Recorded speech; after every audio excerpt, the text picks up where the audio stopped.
pessoal, tudo bem? Hoje, mais uma vez, estamos aqui para comentar o livro de Jó.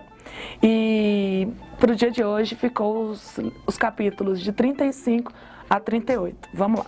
Agora a gente tem acompanhado a leitura de Jó e viu que tudo estava em torno dos amigos de Jó e dele. Era um diálogo, uma discussão, alguns questionamentos. E por volta do capítulo 32 você deve ter visto e percebido que apareceu um novo jovem misterioso que, assim, pelo que dá para perceber, ele estava ouvindo toda a conversa dos amigos de Jó e ele aparece e ele vem colocar um pouco de lenha na fogueira.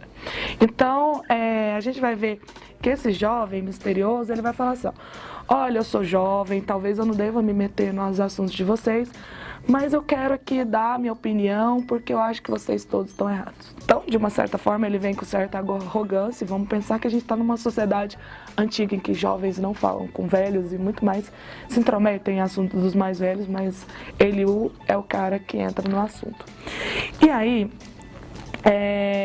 você vai ver que ele vem com uma certa característica meio tipo, Jó, se coloca no seu lugar de criatura, por volta dos versículos 9 a 13 do capítulo 35, depois que ele vai falar da grandeza de Deus, que Deus é soberano e tal, ele vem falando, Jó, se coloca na sua posição de criatura.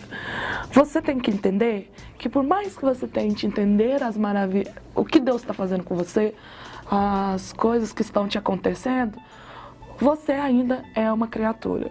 E aí a gente vai ver que por volta do capítulo 37, ele vai falar de como que Deus fala de formas diferentes. Talvez ele aparece com uma certa prepotência e tal, ele não vai ser o mais correto de todos. Claro, ele é humano, assim como os amigos de Jó. Por mais que eles estavam tentando ajudar, eles erraram pra caramba, né? Mas ele vai vir com revelações muito importantes pro livro. Ele vai falar assim, ó, talvez tudo isso que você tá falando não pode ser verdade, talvez você pode ser justo mesmo. E você não fez nada de tão grandioso que Deus tenha trazido para a sua vida e agora você vai ser culpado por isso. Mas você tem que entender que você é muito pequeno diante da grandiosidade de Deus. E a gente vai ver que parece que a fala de Eliú é uma preparação para o que viria, que é no capítulo 38, e que Deus finalmente se revela. E no meio da tempestade, Deus começa a falar com Jó. Imagina Jó que estava numa tristeza, seus amigos não ajudavam, aparece um estranho que vai começar a dialogar com ele e falar sobre que ele era muito inferior às grandezas de Deus. Deus começa a conversar com ele.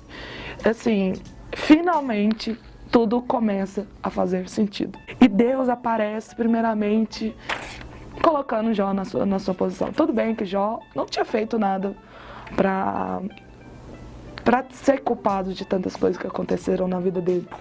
Mas o Senhor vem falando para ele, quem é você? E a gente vai vendo o diálogo que ele fala, quem é você para entender a criação, as estrelas e tal? O que esse diálogo vai querer comentar? Quem é você, Jó, para tentar entender coisas misteriosas?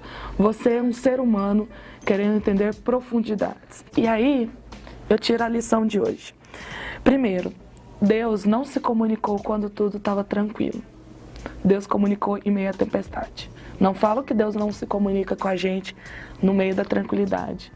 Mas Deus quis comunicar com Jó naquele momento, no meio da tempestade. Nós não sabemos como Deus quer dialogar com a gente. Não sabemos os acontecimentos da nossa vida e qual que é o sentido dos acontecimentos. Mas é importante perceber que Deus fala, e talvez Deus vai falar no meio da tormenta, e para que a gente possa perceber Deus, o que Ele está querendo dialogar, a gente tem que estar atento. Jó já estava atento, porque Eliú, de uma certa maneira, coloca Jó na sua posição. E segundo, a nossa compreensão sempre vai ser limitada diante da grandeza de Deus. Que a gente possa nos colocar na nossa posição inferior. Nós nunca seremos justos o bastante para receber só coisas boas. E mesmo assim, talvez a gente possa até tentar ser o mais próximo da justiça.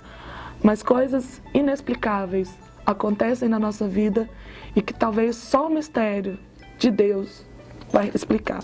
Talvez ela não vai ser explicada para mim, ou talvez não vai ser explicada no nosso tempo. Mas tudo tem um sentido que nossa pequenez humana talvez não tenha como entender. É isso que eu tenho para falar por hoje. E a pergunta: você já leu a Bíblia hoje? Tchau. E aí? Já leu a Bíblia hoje?